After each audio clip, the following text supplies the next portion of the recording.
사실 인간관계 때문에 저는 이 구절을 보게 됐어요. 인간관계 가운데 우리는 누군가를 만나기도 하고 헤어지기도 합니다. 그리고 누군가와 오해를 하기도 하고 잘 이해되면서 서로 화해하기도 해요. 그래서 만남과 상실, 오해와 이해, 이런 인간관계 속에서 저도 그렇고 청년들도 그렇고 나이, 그 성별 상관없이 도대체 이거 어떻게 해야 되지? 어디까지 내가 붙잡고 어디까지 따라가고 어디까지 놓고 어디까지 그냥 지켜봐야 되는 거지라는 마음이 들 때가 많이 있습니다. 제가 그런 고민을 하던 중에 이 본문에 대한 설교를 듣고 제 인생에 어떤 빛을 본 것 같았어요. 그래서 그 받았던 은혜, 그리고 제가 묵상했던 것들을 좀 나누려고 합니다.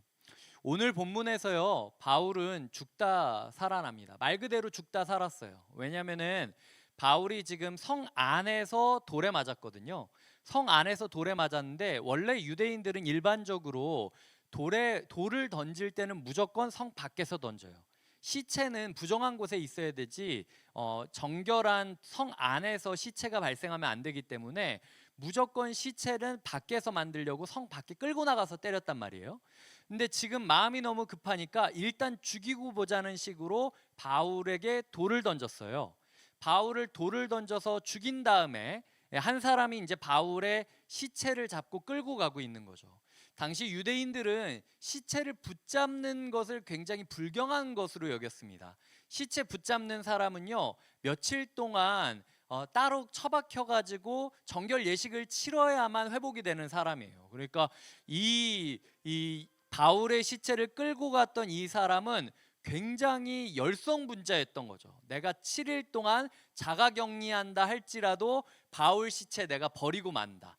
너희를 위해서. 이런 열정으로 바울 옷자락을 잡아가지고 질질 끌고 성문 바깥까지 간 거예요. 뭐 우리가 장례 치를 때 뭐 경건하게 이렇게 관에다가 넣고 이렇게 했겠습니까? 실어가지고 돌 던져 죽인 사람인데 발 한 짝 끌고 이렇게 질질질질 뭐 돌멩이에 툭툭 부딪히면서 갔겠죠. 성문 밖에 게헨나라고 쓰레기장이 있습니다. 거기 온갖 오물, 쓰레기들, 시체들 다 불태우는 곳이었어요. 그래서 성경에서 지옥을 이야기할 때 게헨나라는 단어를 사용할 정도로 진짜 온갖 악취랑 보기 힘든 모습, 비위생적인 것들이 모여 있는 곳이 그 쓰레기장이었는데 거기다가 이제 대표로 바울을 확 갖다 던집니다. 그래서 이제 바울이 움직이지 않으니까 이제 바울을 만졌던 그 사람만 정결법에 따라서 격리하기로 하고 나머지는 다 이제 끝났다, 셀러브레이션 하고 들어가는 거죠. 그랬는데 바울이 다시 살아났다라고 표현을 하는 겁니다. 이 일어났다라는 표현이 요한복음 11장인가에서 나사로라는 사람을 살릴 때 마리아 마르다랑 이야기하는 부활이라는 단어랑 똑같은 단어예요. 만약 나를 믿으면 일어날 것을 믿느냐? 라고 이야기를 할 때 쓰던 단어가 이 단어인데, 바울이 나중에 이 글을 쓰기에도, 그리고 이 사도행전을 누가라는 사람이 썼는데 누가가 의사였거든요.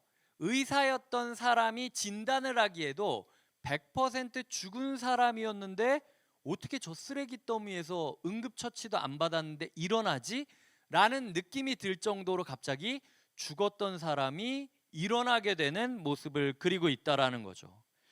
원래 사람이 교통사고를 당했어도요, 예전에 제가 킥보드 타다가 한번 몸이 날아간 적이 있었습니다. 제가 홍대에서 원래 신방할 때 킥보드 타고 신방을 많이 했었거든요. 거긴 주차할 데가 없기 때문에 그 홍대에서 항상 킥보드를 타고, 양복 입고 킥보드 타는 사람은 저밖에 없었어요. 그래서 이 킥보드 타고 가가지고 이제 커피숍에서 신방하고 저쪽 오피스에서 신방하고 연남동 돌아가지고 막 이렇게 오고 약간 이런 루트였는데, 분당에 와서 제가 있다가 한 청년이 분당우리 교회에 있을 때 만나고 싶다 그래서 밤 10시인가 11시인가 제가 킥보드 타고 간 적이 있었습니다. 근데 마음이 너무 급한 거예요. 갑자기 얘가 내가 청년 담당 교육자도 아닌데 왜 이 밤에 나를 만나자라고 하는 거지? 마음이 너무 급한데, 근데 그때 또 전화까지 온 거예요. 그래서 제가 하면 안 되는데 킥보드 받다가 이 전화를 한번 보다가 몸이 날른 적이 있습니다. 네, 그 과속방지 턱에 있는 줄 모르고 제가 그래서 한번 날아갔었어요. 실제로 아무도 안 보는데, 원래 이제 두 명이서 있을 때 넘어지면 서로 낄낄거리지만 혼자서 있다가 넘어지면은 그냥 아무 일 없는 것처럼 바로 일어나서 가지 않습니까? 저도 나중에 끝나고 나니까 팔 안쪽이랑 무릎이 완전히 나간 상태였는데도 불구하고 일단은 뭐 제정신 못 차리고 그냥 청년 만나고 신방하고 그렇게 들어와서 병원 갔던 기억이 있어요. 그 다음부터 제가 킥보드 안 탑니다. 네, 괜히 여기 분당에서 홍대인 것처럼 제가 킥보드 타고 다니다가 한 번 더 날아가면 이제는 진짜 답이 없다라는 생각이 들어서 지나가는 킥보드가 와도 조금 조심하고 과속방지턱 있으면 운전하더라도 약간 조심할 때가 있어요. 저도 그런데 돌에 맞아 죽은 바울이 지금 그 성으로 들어가고 싶겠습니까? 절대로 하기 싫죠. 남이 끌고 들어가도 들어가지 않을 거예요. 근데 희한하게 바울은 그날 밤에 그 성으로 다시 들어갑니다. 그리고 그 다음날 그 성을 떠나서 더베라고 부르는 곳으로 이동하는데요. 남동쪽 150km나 되는 강행군을 해서 더베라는 곳으로 갑니다. 그리고 더베에서 복음을 전하다가 또 희한하게 다시 루스드라로 돌아옵니다. 돌에 맞아 죽었던 데를 죽자마자 일어나서 다시 들어가고, 그리고 150km나 가서 이제 좀 회복될 것 같은데 다시 그 트라우마의 장소로 들어가고 있다라는 거죠. 중요한 건 아까 그 루스드라에서 150km 됐던 더베의 30km 옆에는 다소라는 곳이 있었어요. 이 다소가 지도를 보면은 바울의 고향이 다소입니다. 바울은 자기의 고향이 30km밖에 떨어져 있지 않음에도 불구하고 나 힘드니까 고향에서 좀 요양하다 오겠다. 나 교통사고 당했으니까 한 달만 병가휴가 좀 내줘라. 이렇게 이야기한 게 아니라 다시 고향이 아니라 150km를 걸어 올라가 루스드라, 나를 죽이려고 했던 사람들을 향하여 돌아갔던 모습을 볼 수 있다라는 거죠. 이게 제가 인간관계를 기준을 삼는 데 중요한 부분이었습니다. 바울은요, 돌아갈 곳을 지운 채로 복음만 들고 살던 사람이었으며, 내가 복음을 전하고 힘든 일이 있을 때 내가 인간적으로 기대고 싶은 사람들, 인간적으로 의지하고 싶었던 사람을 따르는 것이 아니라 성령님께서 가지 말라고 하면은 그게 가족이든 고향이든 친구든 누구든 간에 마음을 의지하고 위로받으려고 하기보단 차라리 나에게 돌을 던졌던 사람들을 향하여 나아가는 모습을 보였다라는 거죠. 돌아갈 곳을 지웠는가? 제가 인간관계를 맺으면서 종종 저에게 물어보고 있는 질문입니다. 돌아갈 곳을 지운 사람은 결국 하나님 안에서 하나님의 일을 하면서 하나님의 열매를 맺게 됩니다. 성경은 돌아갈 곳을 지우지 않고 있다가 실제로 돌아가게 되었던 사람의 이야기를 하는데요. 바울은 그 사람의 일을 알고 있었습니다. 그 사람은 마가 요한이라는 사람입니다. 마가 요한은 사도행전 12장에 보면은 베드로가 감옥에 갇혔다가 기적적으로 비몽사몽간에 탈출했을 때 긴급 은신처로 이동을 하는데 유대인들 지도자들도 모르고 로마 관리도 모르는 비밀 아지트가 마가 요한이라는 사람의 집이었어요. 이 마가 요한은 예수님이 최후의 만찬을 했을 때 마가 요한의 집에서 했다는 이야기들도 있고, 오순절에 성령이 모였을 때 성령이 임했을 때 임했던 그 다락방 기도 장소, 120명이 모여서 기도하던 장소가 마가의 다락방이라는 이야기도 있을 정도예요. 그러니까 한 집의 사랑방에서 게스트룸에서 120명이 앉아서 기도할 수 있을 정도였다면 엄청 잘 사는 사람이었던 거죠. 엄청 잘 살 뿐만 아니라 베드로가 가장 위급할 때 찾아올 정도로 신뢰받고 있는 가정이었다라는 거죠. 나중에 골로새서에 보면 바나바라고 하는 초대교회 지도자가 이 마가 요한의 삼촌 혹은 사촌형이었다라는 이야기까지 있습니다. 이 부자였고 영적으로도 엄청나게 탁월한 일들을 경험했고, 그리고 친족에서도 가문도 짱짱한 사람이 마가 요한이었어요. 근데 이 마가 요한이 어떤 일을 행하냐면 사도행전 13장 13절을 한번 같이 읽어볼까요? 시작. 바울과 및 동행하는 사람들이 바보에서 배 타고 밤빌리아에 있는 버가에 이르니 요한은 그들에게서 떠나 예루살렘으로 돌아가고. 이 안디옥이라고 하는 곳에서 파송을 받아서 전도 여행 한 바퀴를 돌아서 다시 안디옥까지 돌기로 했던 사람이었어요. 우리로 치자면은 바나바는 고향이 구브로라는 섬이었거든요. 큰 섬이라 제주도급이라고 보시면 될 것 같아요. 그러니까 전도 여행을 제주도부터 시작을 해서 제주도를 들렸다가 다시 부산으로 와서 한 바퀴를 돌아가지고 다시 제주도 지나서 가자, 뭐 이런 식으로 루트를 짰었는데, 구브로 섬을 건너는 배를 도착하자마자 밤빌리아라고 하는 대도시 그리고 버가라는 곳에 딱 이르니까 이 마가 요한은 도망쳐버린 거예요. 자기를 파송했던 안디옥 교회로 도망친 것도 아니라 자기 집이었던 예루살렘으로 돌아갔다라고 이야기를 하고 있습니다. 바울이 이때 어떤 마음이었을 거냐면 엄청 실망했을 거예요. 왜냐하면 바울이 지금 자기 이름 걸고 내거는 첫 번째 스텝이었어요. 자기가 사역자로서 첫 번째 지금 사역을 하는데 가장 누구보다도 나를 믿고 따라와 줄 리더가 어느 날 갑자기 자기 돌아가 버리겠다라고 없어져 버리고 연락도 끊기고 잠수가 돼 버린 상태인 거예요.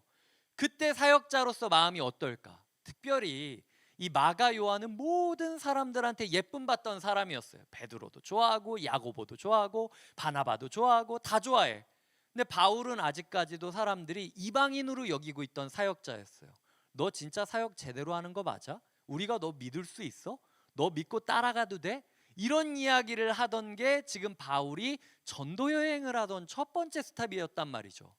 근데 그 스텝을 딛자마자 이 마가 요한이 생각했을 때 나는 부잣집 도련님으로 자라가면서 힘든 것 하나 없이 지냈는데, 아 이거 바나바 이거 맨날 텐트 치는 거 도와주고 바울 이거 밥 챙겨줘야 되니까 사람들한테 구걸하다 다니고 내가 지금 사람들한테 구걸할 짬인가 이런 생각들이 들어서 못하겠다고 도망쳐버린 거예요. 이 밤빌리아가 엄청 대도시였는데 이 대도시에서 좀 쉬면서 바울이 사역하자고 하면은 그래도 도시의 풍경을 느끼면서 도시의 문화를 조금 맛보면서 소위 말해서 우리로 치자면은 맨날 목사님 전도여행 다니자 어디 다니자 시골로만 다니다가 모처럼 이렇게 야탐역이나 서현역이나 이런 데 온 거예요. 그러면은 목사님 이제 우리 힘들게 전도여행 했으니까 스타벅스에서 그냥 한 잔이라도 하면서 우리가 뭐 맥주 마실 것도 아닌데 스타벅스 한 잔 정도는 괜찮지 않습니까? 그러면서 은혜도 나누고 기도도 하고 이렇게 문화도 좀 즐기고 이러면은 또 힐링이 돼서 한번 갈 수 있지 않겠습니까? 이럴 수 있는 곳이 밤빌리아였는데 바울이 굉장히 원칙적이라서요. 바로 산으로 넘어가자.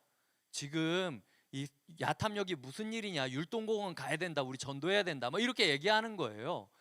근데 지금 이들이 가고 있는 그 루트가 어느 루트였냐면 비시디아 안디옥까지 160km에서 200km 산을 올라가야만 하는 행군이었어요. 그래서 평지를 150, 200km 걷자라는 것도 아니고 해발 1000m, 해발 2000m 고봉들이 막 이렇게 있는 태백산맥 같은 그 산맥을 끝도 보이지 않는데 건너가야 우리가 된다라고 이야기를 하는 거죠.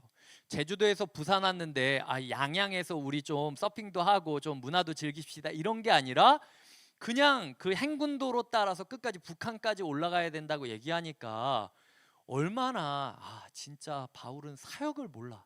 원래 이렇게 사역이라는 게 밀고 당기고 이렇게 줬다가 이렇게 딱 헌신을 이렇게 해야 되는 건데 진짜 요령 없다 생각을 하면서 나 못하겠다라고 도망쳐 버렸던 게 마가 요한이라는 거죠. 이때 바울은 사실은 처절하게 깨닫게 된 거예요. 내가 아무리 잘해주고 아무리 모범을 보이고 아무리 설득을 하고 아무리 하나님 앞에서 진실해도 돌아갈 곳을 마련해 둔 사람은 돌아가게 돼 있어요. 이거는 내가 뭐 어떻게 한다고 되는 게 아니라 내 마음 가운데, 저 사람 마음 가운데 돌아갈 여지가 있게 계속 간보듯이 그냥 있게 된다면 사실 이게 쉽지가 않아요. 우리가 잘한다고 잡히는 게 아니라는 거죠. 인간관계가 그렇다라는 거예요. 아무리 내가 모범적이고 진솔하고 솔직하고 헌신적이라 할지라도요, 마음 가운데 상대가 돌아갈 여지를 둔 상태로 지금 멀찍이 떨어져서 나를 간보고 있다면요, 결국에는 돌아가게 돼 있습니다. 그게 어쩔 수 없다라는 거예요. 근데 이 끝이 어떻게 되었느냐? 사실 처음에는 안 좋았습니다. 바나바랑 이 바울이 마가 때문에 싸워서 찢어지게 돼요. 2차 전도 여행을 떠날 때 바나바는 마가를 데리고 가자라고 이야기했는데 바울이 그것만큼은 용납할 수 없다는 거예요. 내가 이방인도 용납하고 마술사도 용납하고 다 용납하겠지만 도중에 중도 포기한 사람은 내가 받아들일 수 없다 라고 이야기를 하면서 너는 네 길 가라, 난 내 길 간다 라고 누구보다도 가까웠던 그 사이가 찢어지는 모습을 경험하게 된다라는 거죠.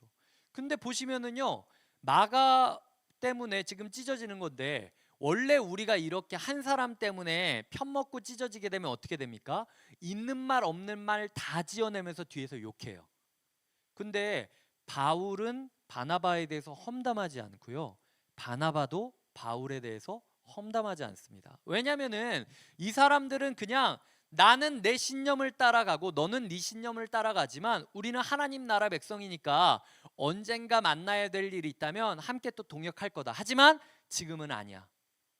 나는 타협한 자는 받아들일 수 없기 때문에 라고 서로 축복하면서 떠나고 있는 모습을 그리고 있다라는 거죠. 그 이후에 어떻게 되느냐? 빌레몬서 1장 24절을 보면 나의 동역자 마가라고 표현을 하게 됩니다. 그렇게 우리가 봤을 때는 바울의 사역 초기에 누구보다도 큰 상처를 줬고 씻을 수 없는 낙인을 찍은 것처럼 저 사역자, 사역 못하는 사역자, 저렇게 예쁜 마가조차도 상처받고 떠났잖아. 이 낙인을 찍힌 사람인데도 본데, 낙인을 찍힌 사람인데도 바울은 나의 동역자라고 부를 수 있는 끈끈한 관계가 되어 있었다라는 것이죠. 게다가 디모데후서 4장 10절과 11절은 바울이 사역 말기에 쓰여졌던 책인데요, 한번 10절과 11절을 읽어 주셨으면 좋겠습니다. 10절과 11절입니다. 시작. 대만은 이 세상을 사랑하여 나를 버리고 데살로니가로 갔고, 그레스게는 갈라디아로, 디도는 달마티아로 갔고, 누가만 나와 함께 있느니라. 내가 올 때 마가를 데리고 오라. 그가 나의 일에 유익하니라. 그가 나의 일에 유익하니라. 저 사람 꼭 데려와 줘라. 그냥 있으면 좋고 없으면 말고가 아니라 마가 꼭 데려와 줬으면 좋겠다라고 이야기할 정도로 마가를 신뢰하는 모습을 그리고 있다는 거예요. 다시 한번 얘기하지만 바울이 마음에 앙금이 있었다면 돌아온 마가 이렇게 받아주지 않습니다. 바울은 그럴 수 있다고 생각한 거예요. 사람의 마음 가운데 돌아갈 여지가 있다면 돌아가는 게 순리다. 그리고 돌아갈 곳이 지워진다면 다시 또 만날 수 있는 것이 순리일 수도 있다. 그러니까 떠나는 사람 붙잡고 막 아파하고 내가 그 사람 비난하고 없던 말 지어내고 이런 짓 하지 말고 모두 다 하나님 안에서 오고 가는 것이 만남이라는 것을 기억하면서 최대한 잡으려고 하고 최대한 진심을 보여주되 잡히지 않는다면 축복하면서 다시 만날 날을 기약하는 것이 바울이 했던 인간관계의 핵심이라는 거죠. 결국에 그래서 골로새서 4장 10절에 보면 나와 함께 갇힌 아리스다고와 바나바의 생질 마가와라고 이야기를 하고 있어요. 마가는 결국 바울과 함께 감옥까지도 갇혔고 바울 때문에 감옥을 나와서 사람들에게 편지를 써서 전달해주는 위험한 역할까지도 감당하게 되는 것이 마가 요한의 결론이라는 거죠. 그래서 제가 이야기하고 싶은 건 떠나버린 인간관계를 너무 붙잡고 아파하지 않으셨으면 좋겠어요. 같은 꿈을 꾸고 있다면 만나야 될 사람은 만나게 돼 있습니다. 그리고 오히려 그때의 그 상처가 서로를 더 아끼고 함께 해주고 더 어루만져주고 보듬어주고 신뢰할 수 있고 이번에는 진짜 안 버리겠다는 동력이 될 수 있는 게 그런 관계가 될 수 있다라는 거죠. 그래서 우리가 인간관계를 대할 때에 잡히지 않음에도 불구하고 너무 미련을 둬서 상처받는 일은 없었으면 좋겠다라는 게 첫 번째 부탁이고요. 두 번째로는 디모데입니다. 아까 바울이 그렇게 돌에 맞으면서도 굳이 루스드라로 들어갔다라고 이야기를 하잖아요. 성경을 보면 루스드라에 들어가서 뭘 이야기했냐라고 했을 때 이렇게 말했다라고 얘기를 해요. 내가 이렇게 돌을 맞았지만 하나님이 나를 다시 살려주지 않았냐. 그럼에도 불구하고 내가 너를 다시 사랑해서 오지 않았냐. 이게 사역이다. 나는 너희를 위하여 죽는 걸 두려워하지 않는다. 이게 내가 믿었던 신앙이다. 저 사람들 욕하지 마라. 나도 스데반 돌 던졌던 사람이다. 그러니까 우리는 그냥 하나님 나라를 위해선 이렇게 나처럼 돌 맞는 것까지 환난을 겪어야만 할 것이니 너무 두려워하지 말고 나도 죽었다 살아난 것처럼 너희도 기적적으로 살 수 있는 길이 있을 것이다. 내가 그냥 도망쳐도 되는데 너희가 신경이 쓰여서 내가 죽을 것 각오하고 다시 온 거야. 너희는 나한테 정말 소중한 사람이야 라고 떠난 거예요. 그리고 고향이 근처였던 걸 뻔히 알고 있음에도 불구하고 루스드라 사람 입장에서는 30km 더 가면은 고향인데 150km를 건너서 다시 한번 또 온 거예요. 그냥 립 서비스로 와가지고 그냥 어버버하고 끝난 게 아니라 정말로 이번에는 다시 돌에 맞을 각오까지 하고도 두 번이나 찾아와가지고 너희 괜찮니? 나 돌에 맞았지만 아직 살아서 사역 잘하고 있어. 하지만 내가 또 죽는다 해도 난 너희랑 같이 공동체 생활하다 죽을 거야. 난 너희를 사랑하고 너희 가운데 분명히 열매가 맺힐 걸 믿어 라고 얘기를 하고 간 게 바울의 전도 여행이었다라는 거죠. 근데 나중에 마가 요한이랑 바나바랑 편먹고 이제 찢어지고 나니까 바울은 지금 누구랑 가야 될지 모르잖아요. 근데 그때 루스드라, 자기가 돌 맞고 아무것도 보이지 않는 중에서도 피투성이가 된 몸을 이끌고 가서 하나님은 당신을 사랑하십니다. 나도 당신들을 사랑합니다. 누구도 나를 알아주지 않고 내 사랑 인정하지 않아서 돌을 던진다 해도 난 끝까지 당신들 사랑하다 죽겠습니다 라고 했던 그 땅에서 평생의 동역자였던 디모데가 만들어지고 있었다라는 사실을 알게 되었다라는 거죠. 바울이 루스드라를 들어갈 때 저기 들어가면 사람들이 감동을 하고 그럼 헌금이 좀 모이겠지? 저기 들어가면 사람들이 좀 감동을 해서 내 추종자들이 늘겠지? 이런 식으로 인간관계 계산한 거 아닙니다. 바울은 죽다 살아난 와중에서도 그냥 본능적으로 사랑 찾아서 간 거예요. 내가 죽어도 되니까 내 새끼들 죽이면 안 된다. 이제 갓 전도한 사람들인데 여기서 낙심하면 안 된다라는 마음으로 기어 들어간 곳이 루스드라였는데 그걸 디모데는 봤다는 거죠. 청년 디모데가 그걸 보며 저게 내가 가야 될 길이다. 남들이 보기에는 막 엄청 화려한 인생 그리고 엄청 유명해지는 길을 따라가지만 내가 가야 될 인생은 저 돌 맞아 피투성이가 됐음에도 불구하고 확신 있게 복음을 전하고 사랑을 전하는 바울의 곁, 저기가 내가 있어야 될 곳이다라는 마음을 먹고 함께 꿈을 키워가는 동역자가 세워졌던 것이 루스드라라는 거예요. 여기서 제가 하고 싶은 얘기는 인간관계, 정말 베스트의 인간관계는요 의도하지 않았을 때 일어납니다. 내가 저 사람이 뭔가 나랑 잘 어울릴 것 같고 저 사람이 뭔가 나랑 잘 맞을 것 같고 이래서 인간관계 맺잖아요. 100% 실패합니다. 항상 이상하게 꼬여요. 근데 뜬금없이 세월 지나서 보면은요, 야 너랑 나랑 도대체 왜 친구야? 약간 그런 친구들만 내 곁에 남아요. 내가 생각했을 때 좋고 뭔가 화려해 보이던 친구보다는 맨날 저기서 코칠찔이죠. 막 맨날 저기서 막 그 음료수 달라고 막 나한테 찡얼거리던 놈. 뭐 저런 친구들이 나도 모르게 꿈을 키우고 삶을 키워서 다가오는 모습을 보게 된다라는 거죠. 그게 최고의 동역자를 만나는 방법이라는 겁니다. 결국은 본질에 집중하고 인간관계를 2차적으로 뒀을 때 오히려 가장 좋은 인간관계가 형성된다라는 게 오늘 디모데를 통해서 우리가 받을 수 있는 교훈이라는 거죠. 사도행전 19장 22절을 한번 읽어주시겠습니까? 시작. 디모데와 에라스도 두 사람을 마게도냐로 보내고 자기는 아시아에 얼마 동안 더 있으니라. 디모데랑 에라스도 두 사람만큼 보증할 수 있었던 거예요. 저 사람이 가면 저 사람이 무슨 말을 하던 내가 하는 말이랑 차이가 없다. 저 사람이 가는 건 내가 가는 거랑 동일하다라고 이야기할 수 있을 정도의 너는 내가 되고 나는 네가 될 수 있는 신뢰 관계가 구축이 된다라는 것이죠. 그리고 보면 디모데후서 1장 2절에 사랑하는 아들 디모데에게 편지하노니, 이것이 그냥 업무적인 관계로 끝나는 것이 아니라 정말로 너만큼은 내 마음 이해해 줄 수 있지, 사랑하는 아들이라고 부를 수 있는 따뜻하고 친밀한 관계가 형성될 수 있다라는 거죠. 다시 이야기하지만 바울이 모든 사람한테 립서비스로 이렇게 뭐 사랑하고 친밀한 누구, 사랑하고 따뜻한 누구 이런 식으로 얘기했던 거 아니에요. 이 표현은 흔치 않습니다. 따뜻하고 친밀한 관계는요, 모든 사람과 맺을 수 없는 거예요.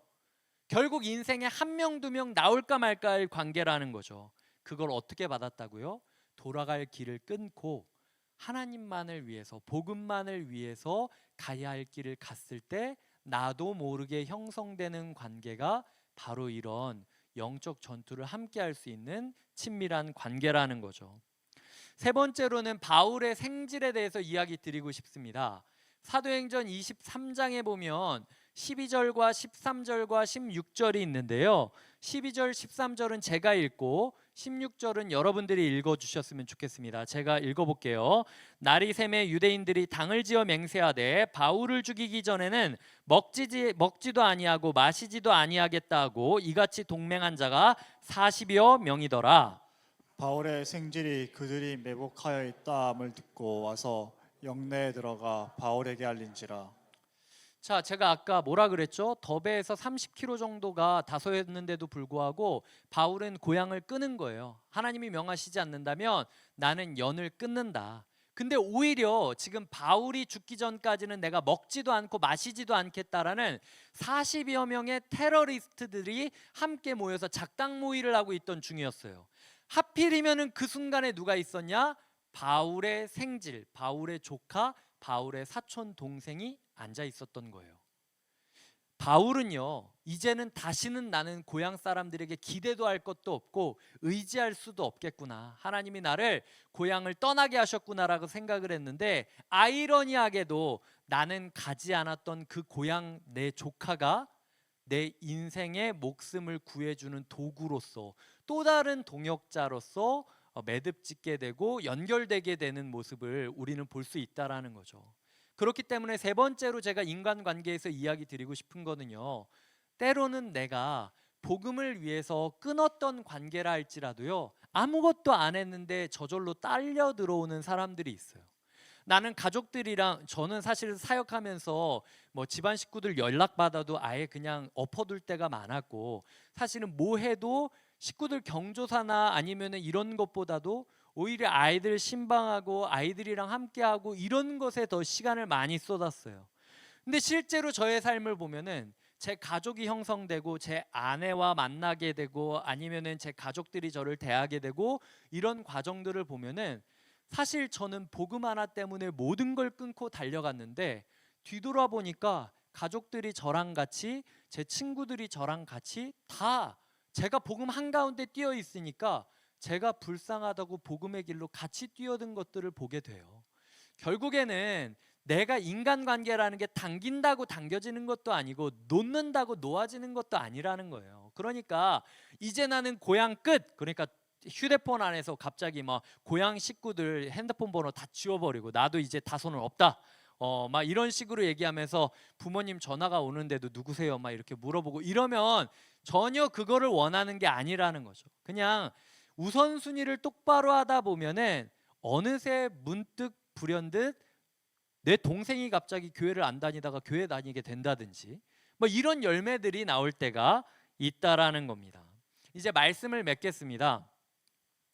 잡히지 않는 인간관계로 인해서 괴로워하지 않았으면 좋겠어요.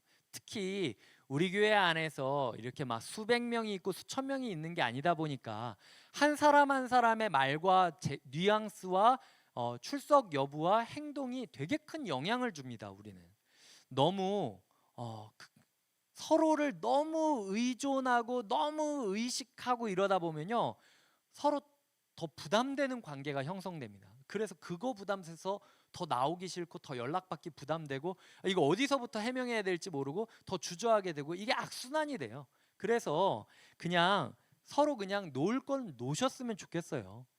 각자 복음을 위해서만 달리면 되는 겁니다. 때로는 도망치는 것처럼 나한테 막 비수를 꽂고 달려갔던 사람도요, 어느 순간 내 최고의 동역자라고 부를 정도로 저 사람 꼭 데려와라 라고 이야기할 정도로 제 곁에 있을 수 있을 거고요. 그리고 나도 모르게 복음에 매진하던 나의 모습을 통해서 목사님 모르시죠? 목사님 옛날에 이러이러한 일이 있었는데 제가 그때 그 말씀 가지고 은혜 받았어요. 그런 경험들이 저도 있어요. 우리가 하지 못했던 어떤 복음에 집중하고 있는 모습을 통해서 알고 보니 우리 최고의 동역자가 세워질 수 있다라는 거죠. 마지막으로는 놓았다고 해서도 그냥 놓은 게 아니고 그냥 내버려 두세요. 하나님께서 어느 순간 내가 놓았던 그 사람들 가운데 뜬금없이 바울의 생질처럼 내 목숨을 구해주는 은인들을 만들어 주실 수 있다라는 거죠. 인간 관계 하나하나에 얽매이다 보면요, 복음을 놓치고 사명을 놓치게 됩니다. 이 청년의 시기에 우리가 매 순간순간 오는 카톡과 전화와 SNS와 아니면은 상대방의 컨디션에 너무 마음 휘둘리는 것이 아니라 복음 하나만 보고 달려가세요. 그러다 보면 종착점에서 우리는 다 만나게 될 겁니다. 그런 신뢰의 공동체 그리고 사역의 공동체가 되기를 함께 꿈꾸며 인간 관계보다 복음을 먼저 붙잡으시는 청년들이 되었으면 좋겠습니다.